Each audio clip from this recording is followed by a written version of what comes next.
My dear students, आज की इस क्लास में हम लोग बात करेंगे क्लास 10th की सोशल साइंस की। किसकी बात करेंगे बेटा?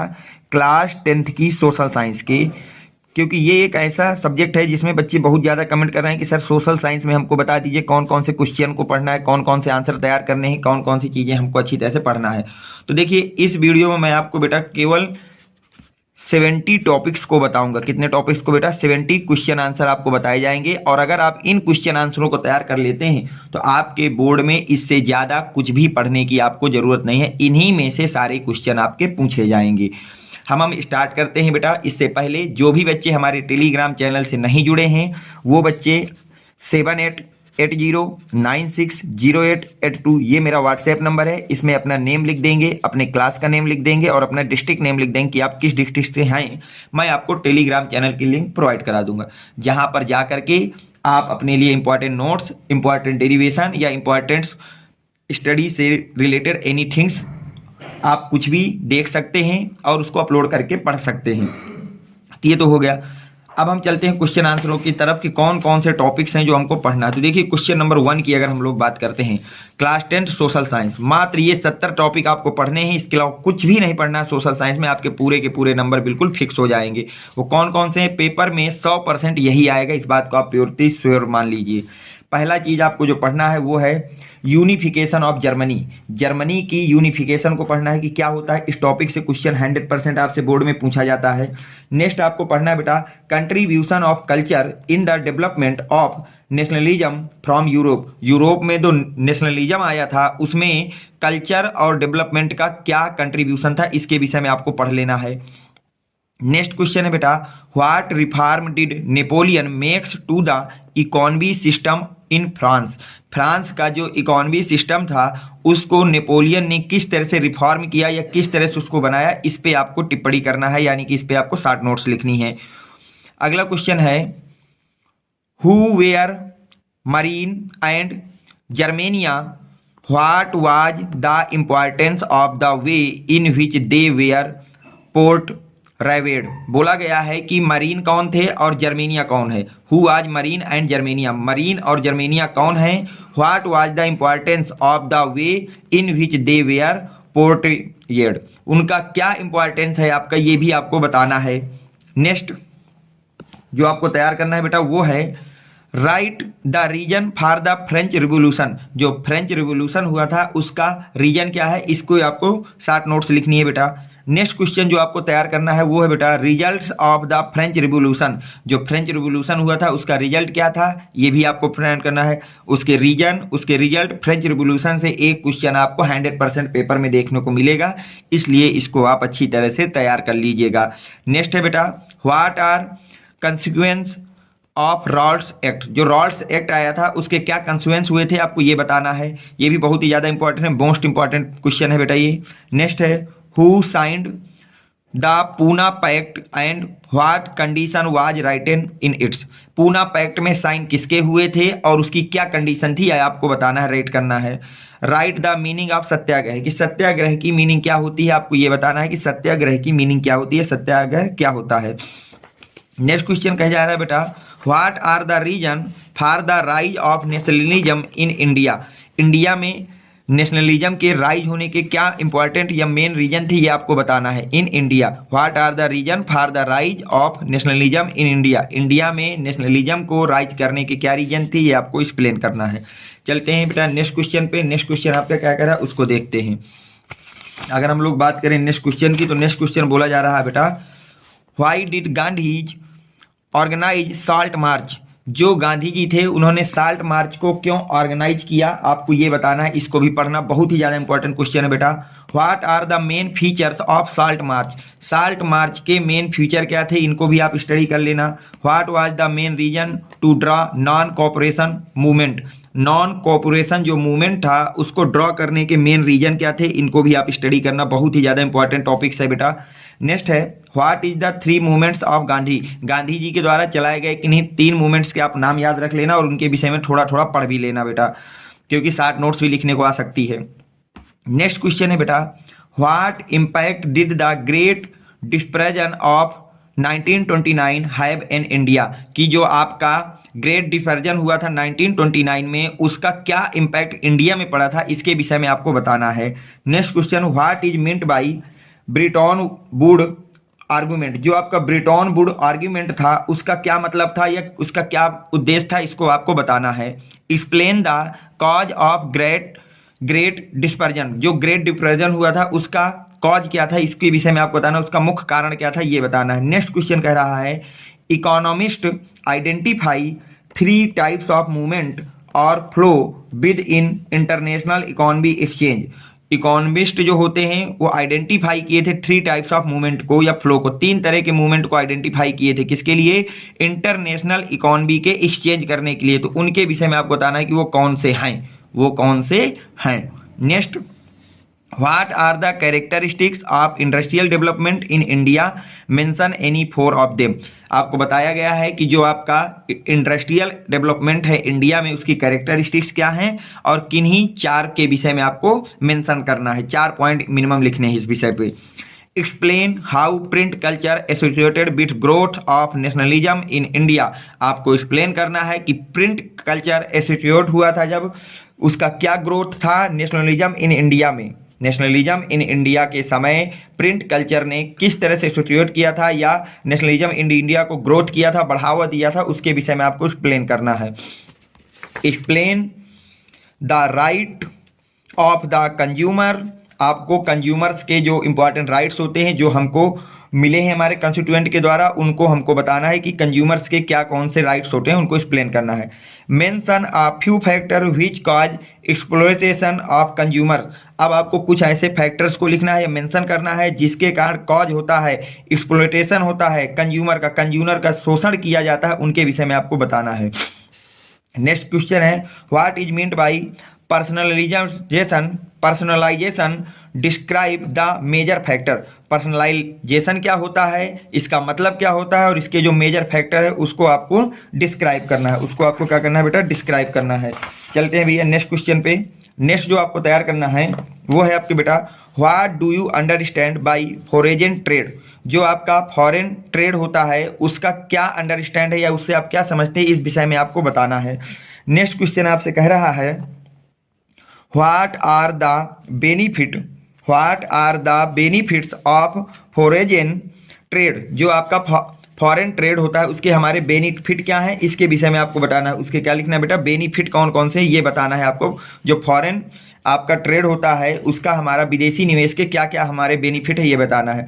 फॉरेन इन्वेस्टमेंट इन इंडिया, इंडिया में फॉरेन इन्वेस्टमेंट किस तरह से होता है या उसका क्या प्रोसेस है उसको आपको एक्सप्लेन करना है। How does money solve a problem of double coincidence of want, explain with an example of your own. How does money solve, money जो है वो सॉल्व करती है the problem of double coincidence of want, explain करना है इसको with reason की किस तरह से हमारे अपने ऊपर, योर ओन अपने ऊपर से लेकर के इसको एक्सप्लेन कर देना है बेटा।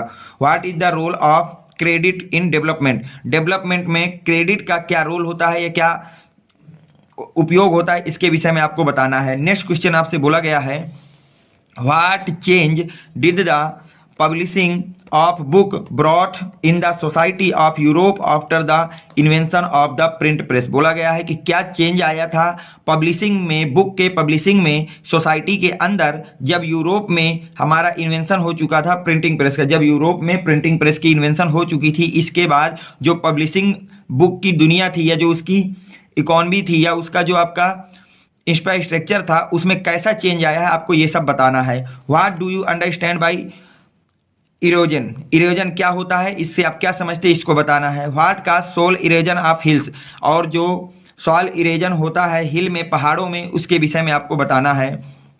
How has technical and economic development led to more consumption of resources, how does technical और इकोनॉमी डेवलपमेंट, जो हमारी टेक्निकल और इकोनॉमी डेवलपमेंट होती है वो लेड करती है मोर कंजप्शन ऑफ रिसोर्सेज, रिसोर्सेज को बहुत ज़्यादा उपयोग किया जाता है, क्यों और कैसे।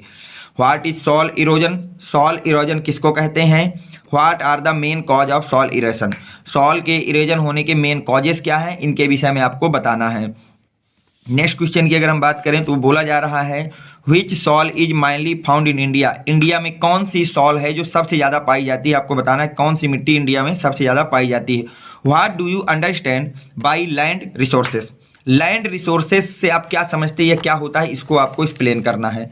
नेक्स्ट क्वेश्चन आपसे कहा जा रहा है बेटा what do you understand by biodiversity. Biodiversity के से आप क्या समझते हैं उसको आपको एक्सप्लेन करना है। What is water scarcity and what are its reason. Water secretary क्या है और उसके रीजन क्या है, आपको इसके विषय में एक्सप्लेन करना है। चलते हैं भैया नेक्स्ट क्वेश्चन पे।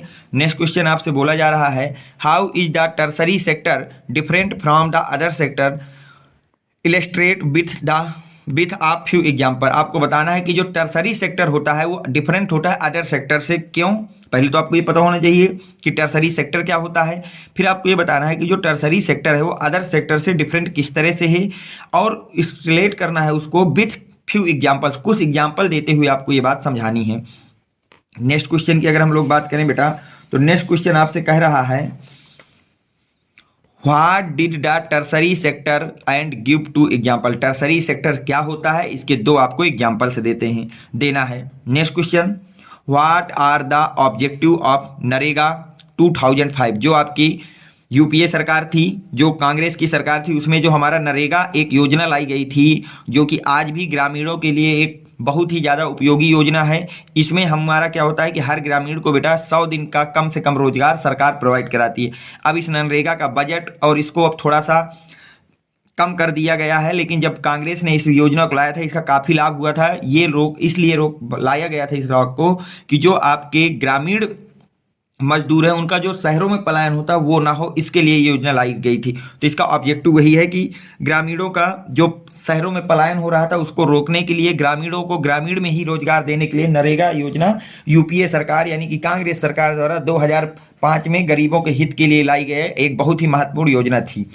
What do you understand by discussing unemployment, explain with an example each form of the urban and rural areas. बताना है कि आपका अनएम्प्लॉयमेंट क्या होता है, एक्सप्लेन करना है इसको एग्जाम्पल के साथ कि अर्बन का एम्प्लॉयमेंट कैसे होता है और रूरल एरिया में एम्प्लॉयमेंट कैसे होता है, इस बात को बताना है। Next question how is the criterion use by the UNDP different from the World Bank for measuring of development of a country, explain. कि आपका जो यूएनडीपी है वो कौन से क्राइटेरिया हैं जिसको देख करके किसी भी वर्ल्ड बैंक जो है किसी भी देश को डेवलपमेंट कंट्री घोषित करती है। क्या करती है बेटा, डेवलपमेंट कंट्री घोषित करती है, इसको एक्सप्लेन करना है। नेक्स्ट क्वेश्चन है बेटा how is the issue of sustainability important for development. Sustainability का क्या इशू है और इसका इंपॉर्टेंट क्या है डेवलपमेंट में, ये आपको एक्सप्लेन करना है। नेक्स्ट है how is the democracy accountable and responsive to the need and expectation of the citizen analysis. Next question explain the role of political parties in the democracy. की democracy में जो हमारी पॉलिटिकल पार्टी होती हैं उनका क्या role होता है, इसके विषय में आपको बताना है। State how caste inequalities are still counting in India. State how caste inequality, जो कास्ट इनइक्वलिटी है वो हमारे काउंटिंग है स्टिल में, वो इंडिया में किस तरह से, इसके विषय में आपको एक्सप्लेन करना है। चलते हैं बेटा क्वेश्चन नंबर 47 में। क्वेश्चन नंबर 47 क्या कह रहा है उसकी बात करते हैं। कह रहा है in what way are the women discriminated in India. जो इंडिया है उसमें वुमेन के साथ किस तरह से भेदभाव होता है या डिस्क्रिमिनेट होता है, या हमारे समाज में उनके साथ किस तरह से भेदभाव होता है, इसके विषय में आपको एक्सप्लेन करना है। What was ferrous and non ferrous minerals. Ferrous क्या है और नॉन फेरस मिनरल्स क्या है, इनके विषय में बताना है। Why do we conserve minerals, और जो कंजर्व मिनरल्स होते हैं उनके विषय में बताना है। What are the 3 main problems of agriculture sector. Agriculture sector की 3 मेजर प्रॉब्लम्स के विषय में आपको बताना है कि उनकी मेजर प्रॉब्लम्स क्या हैं।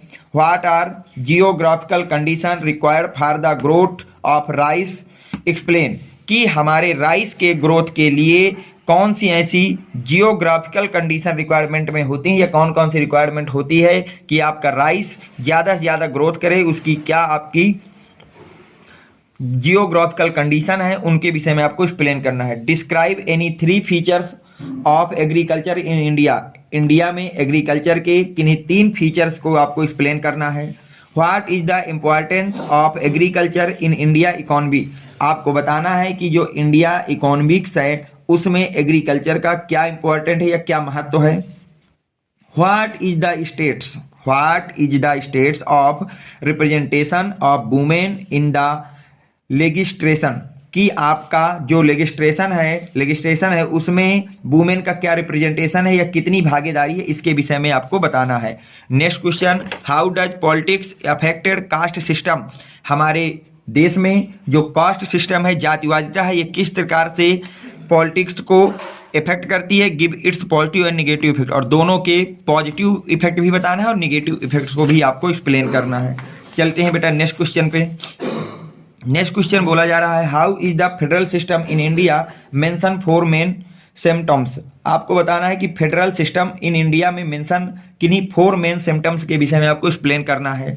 नेक्स्ट क्वेश्चन आपसे बोला जा रहा है बेटा, what is difference between the local government before and after the constituent amendment और इन 1992, आपको बोला गया है कि जब हमारा आपको डिफरेंस बताना है लोकल गवर्नमेंट में, किसमें बेटा डिफरेंस बताना है between local government and constituent में, कब, after and before constituent amendment of 1992, जब 1992 में कॉन्स्टिट्यूएंट अमेंडमेंट हुआ था उसके बाद लोकल गवर्नमेंट और इसके पहले वाली लोकल गवर्नमेंट जो थी, इस अमेंडमेंट के पहले और इस अमेंडमेंट के बाद में उसमें क्या डिफरेंस आया है, ये आपको एक्सप्लेन करना है। Next question, describe any 3 characteristics of distribution of power between the centre and state of India, आपको डिस्क्राइब करना है एनी 3 कैरेक्टरिस्टिक, कोई भी 3 कैरेक्टरिस्टिक्स बताना है डिस्ट्रीब्यूशन ऑफ पावर, पावर के बंटवारे की किसके किसके बीच बेटा, centre and state of India, India के सेंटर और राष्ट्र स्टेट के बीच में जो आपके पावर की कैरेक्टरिस्टिक को किस प्रकार से डिस्ट्रीब्यूट किया गया है उसको आपको एक्सप्लेन करना है। What is federal and it's main feature, federalism क्या होता है और उसके मेन फीचर्स क्या हैं, इसके विषय में आपको एक्सप्लेन करना है।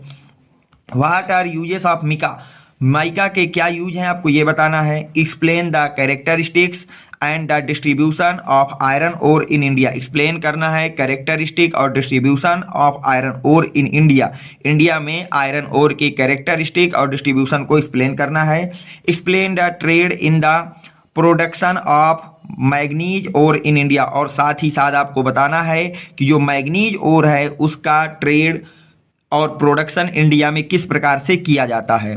Next question, why do you think that solar energy is a bright feature in India, किस प्रकार से हम ये कह सकते हैं कि जो सोलर एनर्जी है वो हमारे इंडिया के लिए ब्राइट फ्यूचर है, एक अच्छा भविष्य है, या उसमें हम अच्छे भविष्य की खोज में लगे हुए हैं, ये एक्सप्लेन करना है। What is non conventional sources of energy, बोला गया है कि non conventional sources of energy क्या होते हैं, आपको इसके विषय में एक्सप्लेन करना है। चलते हैं बेटा नेक्स्ट क्वेश्चन में, क्वेश्चन नंबर 64। क्वेश्चन नंबर 64 कह रहा है, what are the advantage and disadvantage of non conventional energy sources, जो हमारे पास नॉन कन्वेंशनल एनर्जी सोर्सेज होते हैं इसके एडवांटेज एंड डिसएडवांटेज को आपको एक्सप्लेन करना है।